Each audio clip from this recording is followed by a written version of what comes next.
जी नमस्ते। Highway safari channel पर आपका सबको स्वागत है। मेरा नाम रोहित है और आज मैं आपको लेके जाने वाला हूँ धर्मशाला की खूबसूरत वादियों में। आज हम ये रोड ट्रिप करने वाले हैं दिल्ली टू धर्मशाला। बेसिकली हम लोग मैक्लोडगंज जा रहे हैं। जैसा कि आप सब लोग देख रहे हैं, सुबह के 5:30 बजे हम अपना सफ़र का शुरुआत कर रहे हैं।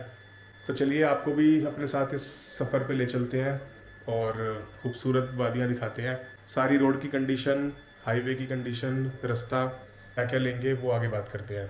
चलिए लेट अस स्टार्ट। तो भाई पैकिंग सारी हो चुकी है हमारी। इस तरह से इतने बैग हैं हमारे पास पैकिंग के लिए और ये टोटल हमारी 4-5 दिन के लिए पैकिंग है, जिसके अंदर 2 हमारे कपड़ों के बैग हो गए। एक ये जो ब्लैक बॉक्स देख रहे हैं आप, ये इसके अंदर कुछ गाड़ियों का सामान है। और सबसे इम्पोर्टेंट चीज़ हमारे पास फर्स्ट एड किट है हमारे पास। ये हम हमेशा लेके चलते हैं। ठंडी जगह पे जा रहे हैं तो 1-2 जैकेट भी है हमारे पास और बेसिक सामान है बस। तो गाड़ी में लोड करते हैं सामान और ले चलते हैं आपको एक बेहतरीन सफ़र पर।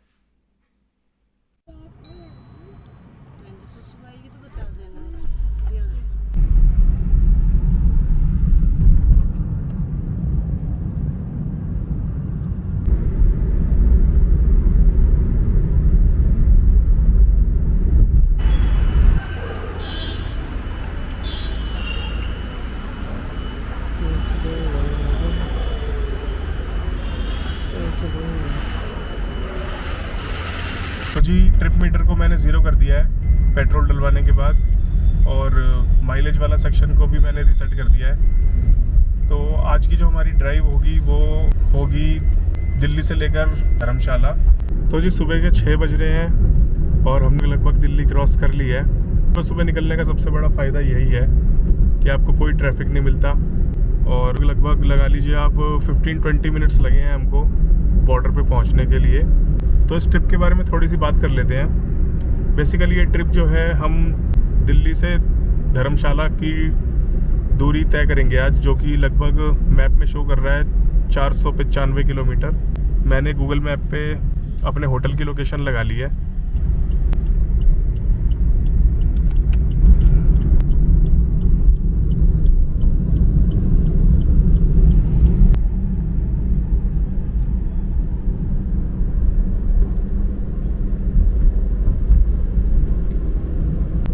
तो सामने आप देख रहे हैं दिल्ली का मशहूर पहाड़। जी हाँ, ये करनाल बाईपास का एक बहुत मशहूर पहाड़ है। इस पे 24 घंटे काम चलता रहता है इसको खाली करने के लिए। थोड़ा सा फ़र्क तो मुझे पता चल रहा है, देखते हैं आने वाले टाइम में इसका क्या होता है। बाकी ट्रिप की बात करें तो आज हम सुबह 5:30 बजे अपने घर से निकले थे और लगभग आधे घंटे में हमने लगभग दिल्ली पूरी क्रॉस कर ली है। तो जो आज का हमारा सफ़र होने वाला है वो मैक्लोडगंज तक रहने वाला है। हमने वहाँ पे होटल बुक किया हुआ है अपना और गूगल मैप पे मैंने वहीं की लोकेशन लगाई हुई है। टोटल जो टाइम दिखा रहा है वो 10 घंटे दिखा रहा है और डिस्टेंस जो दिखा रहा है वो 495 किलोमीटर दिखा रहा है। तो इस 495 किलोमीटर को तय करने के लिए हमें लगभग 12 से 13 घंटे तो लग ही जाएंगे, क्योंकि रुकते रुकाते बीच में जाएंगे, ब्रेक्स भी लेंगे, आपको नज़ारे भी दिखाएंगे हाईवे के। मेन रूट जो हम लेने वाले हैं वो इस पे 4 लेने वाले हैं, जो कि जीटी रोड कहलाती है। रास्ते की पूरी अपडेट आपको इस ब्लॉग में मिलेगी कि दिल्ली से मैक्लोडगंज तक का रास्ता जो है वो कैसा है, उसकी कंडीशन कैसी है, कितना हमारा टोल लगा, कितना हमारा पेट्रोल लगा, ये सब आपको इस ब्लॉग के अंदर देखने को मिलेगा। तो अपने घर से करीब 28 किलोमीटर का सफ़र करके हम NH-44 पे पानीपत की तरफ आगे बढ़ रहे हैं। और ये जो इंटरसेक्शन है फेमस UER2 जो इसी साल अगस्त में खुला है, ये शुरू भी होता है और ख़त्म भी होता है, लगा लीजिए आप। तो हम अपने घर से ये भी ले सकते थे बहुत आसानी से, बट असल में क्या है कि मैंने इस पर एक बार ट्रैवल किया है और ये हमको करीब 10-12 किलोमीटर लंबा भी पड़ता है और इसके अंदर टाइम जो है ना वो भी मतलब कुछ खास सेव नहीं होता। हाईवे तो बहुत अच्छा है ये, बट वही बात है कि डिस्टेंस ज़्यादा होने की वजह से हमें कोई ख़ास फ़र्क पड़ता नहीं है और इसके अंदर एक टोल भी जुड़ जाता है। तो फिर खामखा क्यों ही टोल देना। एक अपना नॉर्मल दिल्ली की रोड्स जो हैं वो भी बहुत अच्छी हैं, तो सुबह तो ट्रैफिक मिलता नहीं है उसमें भी, तो अपना वहीं से ही आ जाते हैं हम। तो जी ये सुबह जस्ट बॉर्डर से पहले थोड़ा सा जाम हमको मिला है देखने में, और मैं देख भी रहा हूँ कि पिछले 1-1.5 महीने से ना इस कंडीशन, ये जो हाईवे है इसकी कंडीशन थोड़ी सी डिस्टर्ब्ड है। एक्चुअली इसका जो दिल्ली से पानीपत जाने वाला जो क्रॉस सेक्शन है ना वो थोड़ा सा डिस्टर्ब्ड है। उस पर शायद कोई रिपेयर मेंटेनेंस का काम चल रहा है, काफ़ी टाइम से चल रहा है, और ये तो इस वजह से ना यहाँ पे भी जाम लगने लगा है अब। बाकी देखते हैं, सफ़र अपना अच्छा जा रहा है। अभी तक 32 किलोमीटर हमने ट्रैवल कर लिया अपने घर से।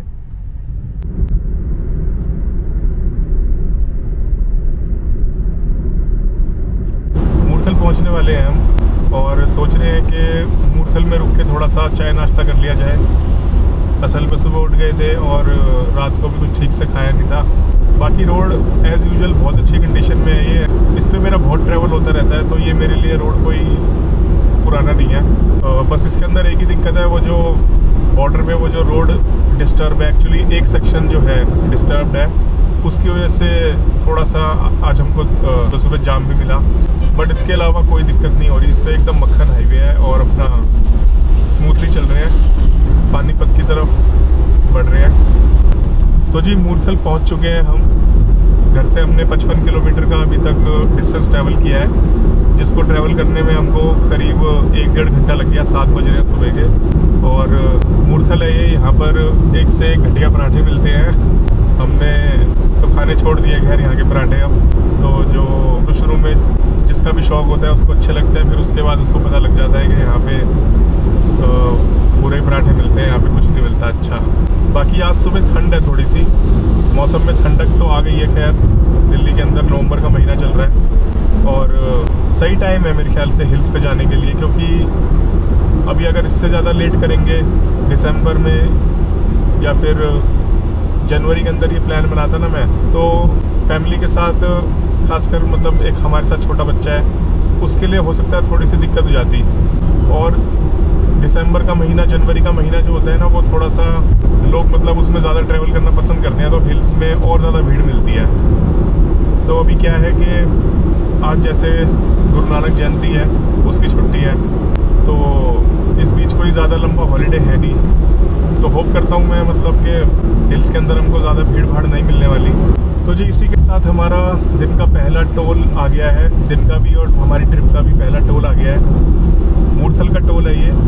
तो वैसे तो मैंने 3000 रुपये का जो एनुअल पास का रिचार्ज होता है वो मैंने करवा रखा है, तो हमारे करीब 15 रुपये ही कटेंगे इसके अंदर। बाकी जो स्टेट हाईवेज़ हैं उसके अंदर जो भी टोल लगेगा, जैसे लगेगा उसकी इन्फॉर्मेशन मैं आपको देता रहूँगा।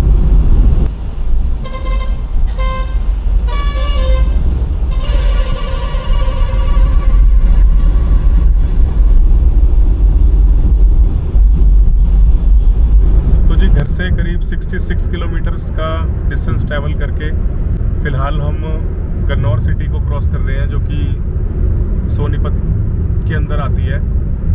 और अभी तक सफ़र बहुत अच्छा जा रहा है हमारा। रोड की कंडीशन बहुत फर्स्ट क्लास मिली है, बहुत एक्सीलेंट है रोड की कंडीशन। और कम से कम भी ये रोड, ऐसी रोड की कंडीशन अम्बाला तक मिलने की तो हमको उम्मीद है।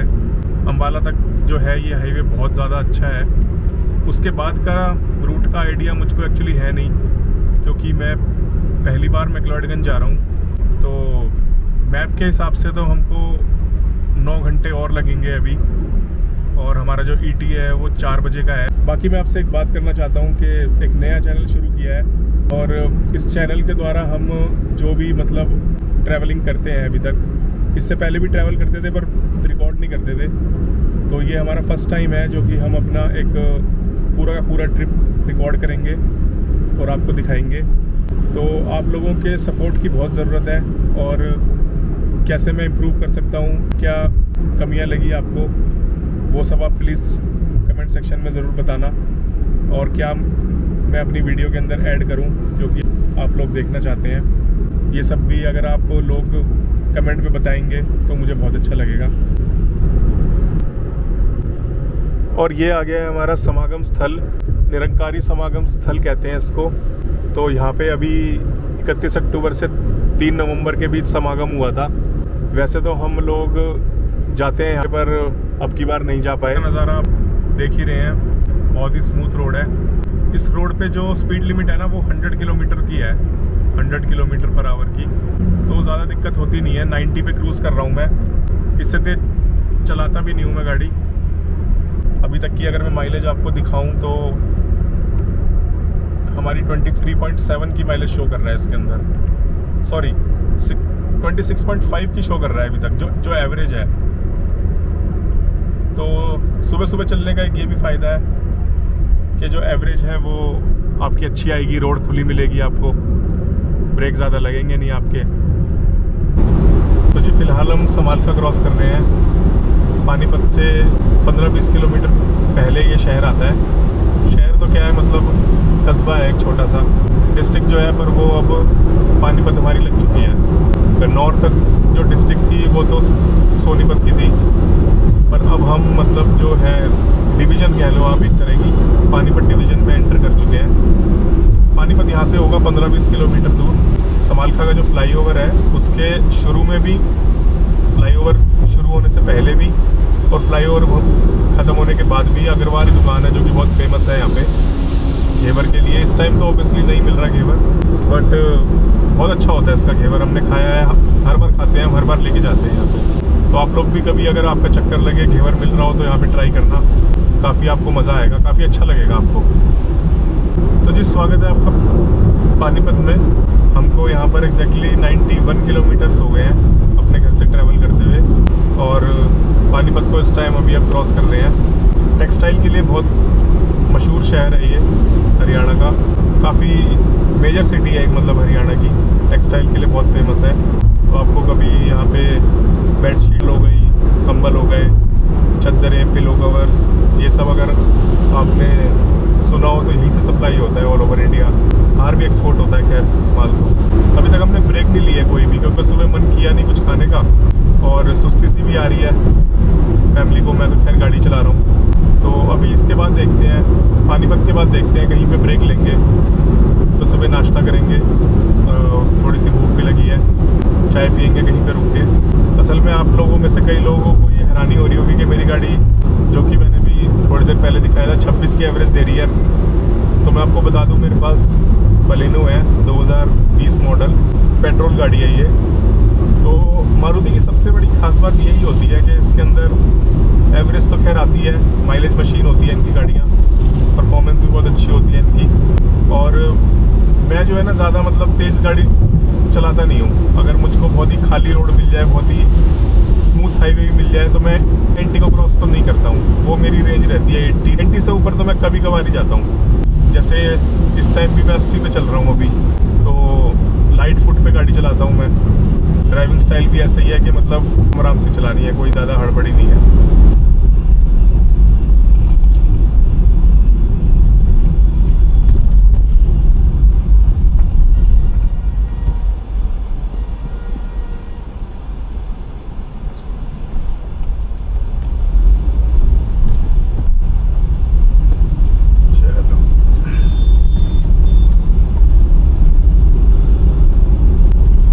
हमने कर लिया गाइस पानीपत का टोल क्रॉस, और इसके बाद जो है वो अब करनाल डिवीज़न में एंटर हो जाएंगे हम। करनाल यहाँ से करीब 30-35 किलोमीटर है। बेसिकली अम्बाला के बाद हम खरड़ होते हुए रूपनगर जाएंगे, और रूपनगर से आनंद साहिब होते हुए, नांगल होते हुए ऊना की तरफ जाएंगे।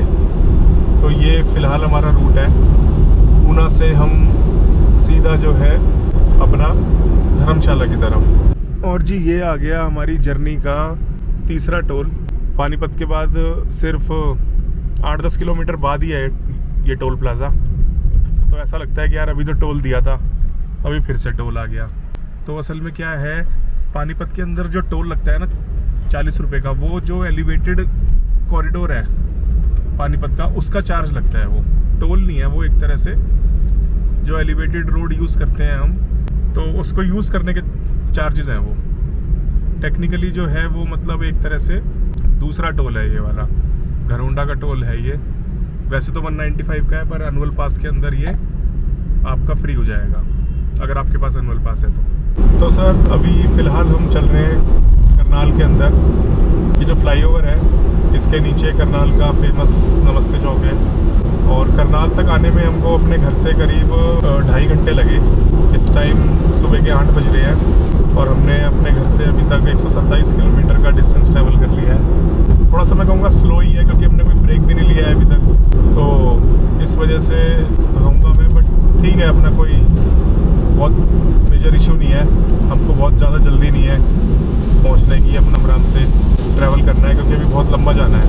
एक्चुअली वीडियो जो है ना उन लोगों के लिए भी थोड़ी सी हेल्पफुल रहेगी जो कि लंबा ड्राइव करने में थोड़ा संकोच करते हैं, या फिर जिनको लगता है कि भाई लंबा ड्राइव कार से अपने व्हीकल से करना सही नहीं है। रोड से अपने व्हीकल से ट्रैवल करने का सबसे बड़ा फ़ायदा ये है कि आपके पास फ्लेक्सिबिलिटी रहती है, आप अपने कंट्रोल में होते हैं। मतलब उसके अंदर मेरा कहने का मतलब ये है कि आपको जहाँ रुकना है वहाँ रुकिए, और रोड पे ट्रैवल करने से ऐसे फ़न भी है थोड़ा सा। बस में बैठ जाओ, ट्रेन में बैठ जाओ, वो एक जगह से दूसरी जगह उतार देती है, सब कुछ उनके कंट्रोल में है, तो मज़ा जो है ना वो मतलब उतना नहीं आता। मुझे तो हमेशा से ही रोड ट्रिप्स करने का मन करता है और रोड ट्रिप्स ही की है मैंने। कभी कभार ही होता है कि जहाँ पर ट्रेन से जाना पड़ गया या फिर बाय एयर जाना पड़ गया, तो ये बात है। बाकी सबसे ज़्यादा मज़ा तो रोड ट्रिप्स में आता है। तो अब करनाल क्रॉस करने के बाद हम बढ़ रहे हैं कुरुक्षेत्र की तरफ, और कुरुक्षेत्र यहाँ से आप लगा लीजिए करीब 30-35 किलोमीटर दूर है। पीपली जो गांव है ये अभी साइन बोर्ड में आया था, ये कुरुक्षेत्र में ही है। तो जी हम हैं करनाल और कुरुक्षेत्र के बीच में। कुरुक्षेत्र अभी भी करीब 15-20 किलोमीटर दूर है। मैं आपको ये सेक्शन दिखा रहा था। एक्चुअली ये जो NH44 है, इसका one of my favourite sections है ये। मतलब इसमें क्या होता है कि इसमें भी पेड़ है, राइट में भी पेड़ है आपके, और आप सीधा जा रहे हो एकदम। बहुत अच्छा लगता है मुझको ये वाला सेक्शन। और इसके बाद कुरुक्षेत्र के बाद भी जब अम्बाला जाते टाइम भी ऐसा सेक्शन आता है तो मुझको बहुत मज़ा आता है मुझको उस पर गाड़ी चलाने में। ये मैं आपको दिखाना चाहता था इस वीडियो के अंदर। तो जी हम ऑफिशियल पहुंच चुके हैं कुरुक्षेत्र में। कुरुक्षेत्र सिटी जो है वो हम इस टाइम क्रॉस कर रहे हैं, और हमको घर से चले हुए करीब 2 घंटे हो गए हैं, 3 घंटे हो गए हैं। 3 घंटे हमको लगे कुरुक्षेत्र पहुंचने में। हम सुबह 5:30 बजे अपने घर दिल्ली से चले थे, और इस टाइम 8:30 बज रहे हैं सुबह के, और हम कुरुक्षेत्र क्रॉस कर रहे हैं इस टाइम। 165 किलोमीटर हमने क्रॉस किया है, और इसके बाद हमको अम्बाला जाना है, और अम्बाला के बाद फिर हम ये हाईवे आगे जाके छोड़ देंगे। ये हाईवे आगे लुधियाना की तरफ चला जाता है, जालंधर की तरफ अमृतसर जाता है ये, बट हमको ये हाईवे उससे पहले छोड़ना पड़ेगा। तो अपने लेफ़्ट साइड में आप जो देख रहे हैं ये कुरुक्षेत्र सिटी है, और इसको क्रॉस करने हैं हम इस टाइम।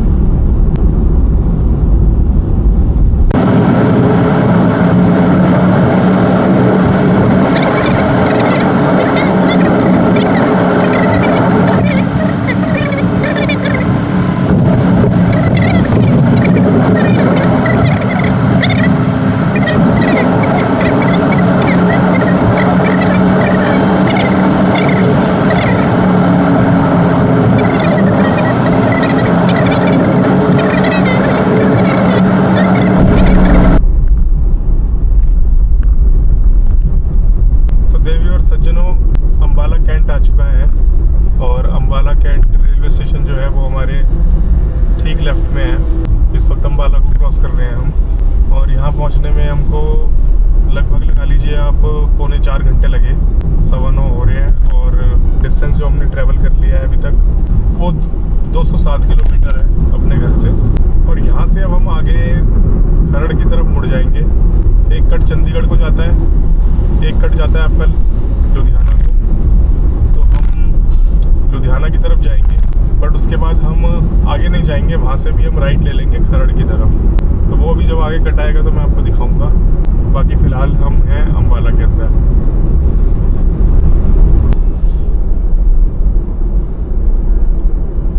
तो अभी साइन बोर्ड आया था, आपने देखा था ज़ीरकपुर चंडीगढ़ शिमला। हमें उस तरफ नहीं जाना है, हमें लुधियाना की तरफ जाना है। और ये देखिए सामने ये जो तीर कमान की मैं बात कर रहा था, ये तीर कमान आ गया है, जो कि अम्बाला की पहचान है, एक काफ़ी फेमस है। काफ़ी वीडियोस में देखा होगा आपने यूट्यूब की। मुझे बहुत अच्छा लगता है पर्सनली। और यहीं से दो रास्ते कटते हैं। एक तो यहाँ से अम्बाला चंडीगढ़ हाईवे शुरू हो जाता है और एक NH44 पे कंटिन्यू करके आप लुधियाना चले जाते हो।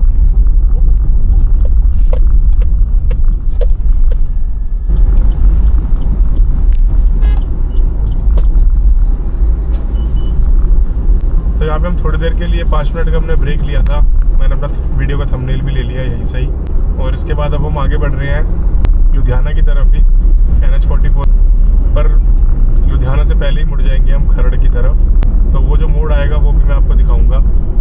हमारे साथ में जो है वो अम्बाला चंडीगढ़ हाईवे शुरू हो जाता है वहाँ से, और उसको लेंगे आप तो फिर सीधा चंडीगढ़ चले जाएंगे और वहाँ से शिमला चले जाएंगे। पर हमें जाना है ऊना की तरफ, खरड़ होते हुए ऊना, तो हम शिमला नहीं जाएंगे। तो जी ये हमारी जर्नी का चौथा टोल है। अम्बाला क्रॉस करते ही ये टोल आता है और इस पे पिछले 5 मिनट से तो मैं जाम में खड़ा हुआ हूँ। मेरे ख्याल से 4-5 मिनट इसमें और लगेंगे। अभी थोड़ा सा यहाँ पे ट्रैफिक है।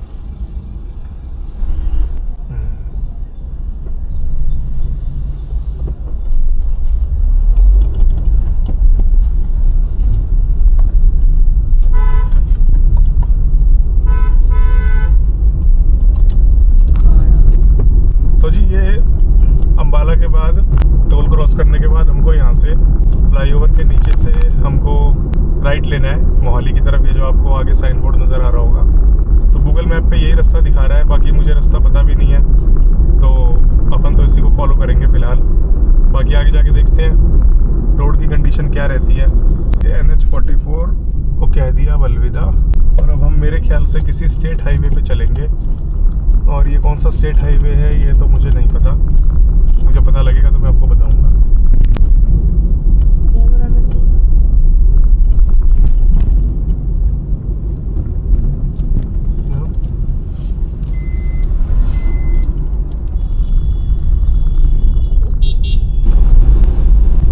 तो जी ये फोर छोड़ने के बाद जो सिंगल रोड हमको मिला है ये NH205 है। अभी पीछे साइन बोर्ड आया था तो मुझे पता लगा, मैंने आप लोगों को अपडेट कर दिया है। बाकी अब रेस्ट करने के लिए कोई जगह ढूंढ रहे हैं। सुबह से चलते हुए हमें काफ़ी टाइम हो गया, करीब 4 घंटे हो गए और हमने रेस्ट नहीं लिया है। तो जिस हाईवे पे करीब 15 किलोमीटर चलने के बाद ये जंक्शन आ गया है। इसके अंदर अगर हम यहाँ से राइट ले लेंगे तो चंडीगढ़ चले जाएंगे और लेफ़्ट ले लेंगे तो राजपुरा चले जाएंगे। फ़िलहाल हम जा रहे हैं सीधा मोहाली की तरफ और वहाँ से सीधा निकलेंगे खरड़ की ओर। बाकी इस हाईवे की कंडीशन अगर मैं आपको बताऊं तो वैसे तो ठीक है हाईवे, बट बीच में इसमें बहुत बड़े गड्ढे हैं। तो आप अगर थोड़ी सी भी ज़्यादा स्पीड पे चलाएंगे तो आप गड्ढे में चले जाएंगे। मतलब वो काफ़ी बड़े गड्ढे हैं एक्चुअली। यहाँ पे ये जो हाईवे है इस पे ट्रक्स का जो ट्रैफिक है वो थोड़ा सा मुझे ज़्यादा लग रहा है, तो उस वजह से वो गड्ढे हैं और जो रिपेयर भी नहीं हुए हैं। तो अगर इस रोड पे आएँ तो थोड़ी अपनी स्पीड देख के चलाएं। रात में स्पेशली थोड़ा सा इस पे ध्यान देने की ज़रूरत है यहाँ पे, इस हाईवे पे ड्राइविंग पे आपको। तो भाई करीब 240 किलोमीटर चलने के बाद इस हाईवे पे फाइनली हमने स्टॉप लिया है। यहाँ ये जो NH205A है इसके ऊपर हमको ये एक ढाबा मिला है यहाँ पे। तो वैसे तो ठीक ठाक लग रहा है, यहीं पर अपना ब्रेकफास्ट कर लेते हैं हम। काफ़ी टाइम से गाड़ी में बैठे थे हम। तो भाई यहाँ पे अपना ब्रेकफास्ट हो गया, सही हो गया, ठीक ठाक था ढाबा। मतलब पंजाब में यूजुअली खाना तो अच्छा ही मिलता है, चाहे ढाबा बड़ा हो चाहे छोटा हो। अब अपनी जर्नी आगे कंटिन्यू करते हैं। 250 किलोमीटर अभी हम आगे हैं, 250 किलोमीटर और जाना है। तो देखते हैं 6-7 घंटे अभी लगेंगे मेरे ख्याल से। अभी 1 या 2 स्टॉप और लेने पड़ेंगे हमको। उसके बाद आपको नज़ारे दिखाते हैं मैक्लोडगंज के। हम भी घूमते हैं और आपको भी घुमाते हैं। ये है हमारी गाड़ी जिसके अंदर हम ट्रैवल कर रहे हैं। बलेनो पेट्रोल है ये, BS6 2020 मॉडल, बेस मॉडल है। और अभी तक तो बहुत अच्छा एवरेज दिया है इसने। अभी तक हाईवे भी बहुत अच्छा मिला है, खाली भी मिला था। अब आगे देखते हैं क्या कंडीशन रहती है।